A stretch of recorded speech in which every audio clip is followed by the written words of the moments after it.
menu de votre édition des initiatives, des idées qui favorisent le lien social, à l'instar du Théâtre national de Bretagne qui s'est délocalisé en prison pour monter une pièce avec des détenus.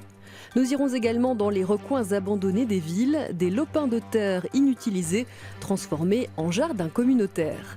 Mais d'abord, direction COC, un village de l'Orne où une gift box a été installée. Il s'agit d'une boîte à dons pour favoriser l'échange et le partage entre voisins. Est-ce que vous connaissez la gift box? Oui, Ça me dit quelque chose, la box, mais give. mes enfants adorent. La cabane de La partage? cabane, oui. Ah, qui est derrière là-bas, là, qu'ils ont fait. Ah oui, d'accord. D'accord. Discrète mais efficace. Dans cette petite cabane à COC, on trouve de tout. Vêtements, chaussures, livres, objets en tout genre. Chacun peut déposer ou prendre ce qui lui plaît. Le but, c'est d'éviter de jeter des choses qui peuvent servir encore à d'autres personnes. C'est aussi montrer aux gens qu'ils peuvent donner des choses à d'autres personnes, même s'ils ne les rencontrent pas, mais s'ils reviennent la fois d'après, ils pourront voir que leur livre est parti et ils pourront se dire voilà, ça sert à quelqu'un d'autre. Le concept existe déjà dans les grandes villes, mais à la campagne, c'est encore rare. Baptiste et ses copains de l'Appel au Bois Normand ont sollicité les habitants du canton pour la construire au mois de mai. On est surpris dans le bon sens parce qu'on avait un peu peur que ce soit les gens déposent trop de trucs, des choses cassées, des choses inutiles un peu. Et pas du tout. Et aussi, on s'était dit peut-être que ça va être à l'inverse. Il n'y a pas beaucoup de gens qui déposent et beaucoup qui prennent.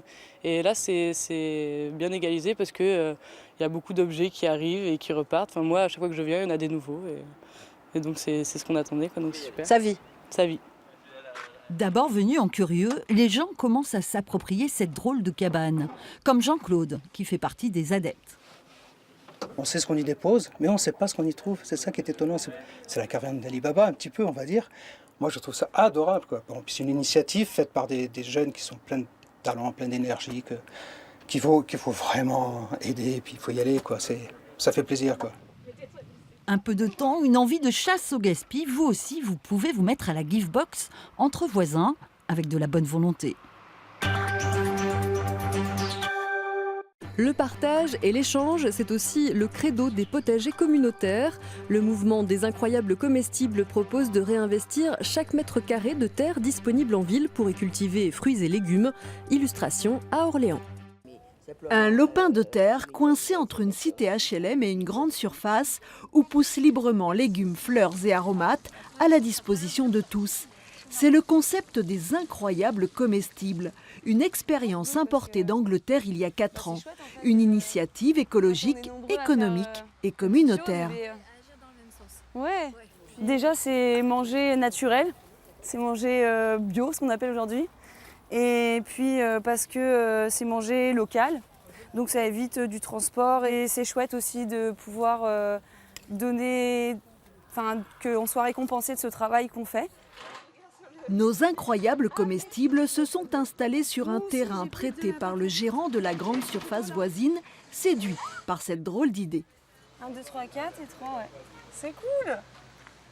Ma grosse crainte, c'était que le jardin soit saccagé, voilà, pas entretenu, etc. Toujours est-il qu'en fait, on a commencé depuis mi-mai. Il n'y a pas eu une seule dégradation. Enfin, voilà. Pourtant, dans le quartier, il y a eu des voitures rayées, même moi, mes palettes un petit peu éparpillées, etc. Là, le jardin, personne n'y a touché. Et voilà. C'est partie du jeu. Chacun vient quand il veut pour planter, arroser et récolter. Comme Jean-Claude, qui habite l'immeuble juste en face. J'adore ça, quoi, et c'est tout. Hein. Ça m'occupe, quoi. Vivre un appartement tout seul, c'est pas une vie. Hein. Si pour certains, jardiner de cette façon est un acte de résistance, pour d'autres, c'est bien un lieu de rencontre et d'échange. Tout le monde se plaint d'être enfermé chez soi, oh là là, il se passe rien, tout ça. Là, il se passe quelque chose. Et du coup, tout doucement, les gens nous voient en plus. Ils voient, donc ils sont curieux, ils viennent, ils posent des questions. Puis après, ils repartent, puis après, ils reviennent. Et puis après, ils s'installent. Donc c'est top. En France, l'idée des potagers en libre service fait doucement son chemin. Et les incroyables comestibles ont déjà conquis plus de 80 villes. Et puis, place au théâtre pour refermer cette édition avec cette pièce jouée en prison, Le bal d'Ettore Scola. Elle a été adaptée et interprétée par des détenus de la prison des femmes de Rennes avec le concours du Théâtre national de Bretagne. Sa pratique engagée du lien social conduit le Théâtre national de Bretagne à intervenir jusque dans les prisons. Jouer au cœur des centres de détention.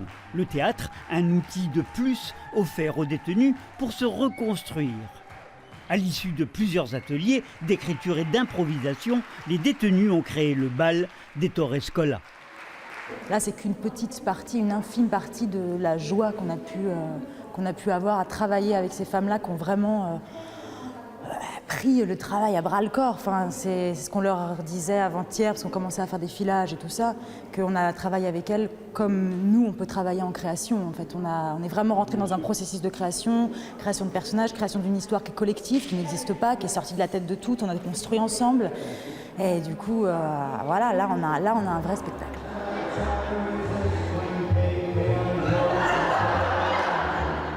Humour, énergie et persévérance. Objectif, relever le défi d'une œuvre collective. Les détenus ont fait preuve de beaucoup d'attention et d'écoute. Moi j'ai beaucoup aimé quand ils ont dansé, j'ai trouvé que c'était très, très chouette, que la liberté elle se trouve là aussi dans le mouvement et dans la danse. Bon voilà, ça donne des pistes pour travailler autour de ça.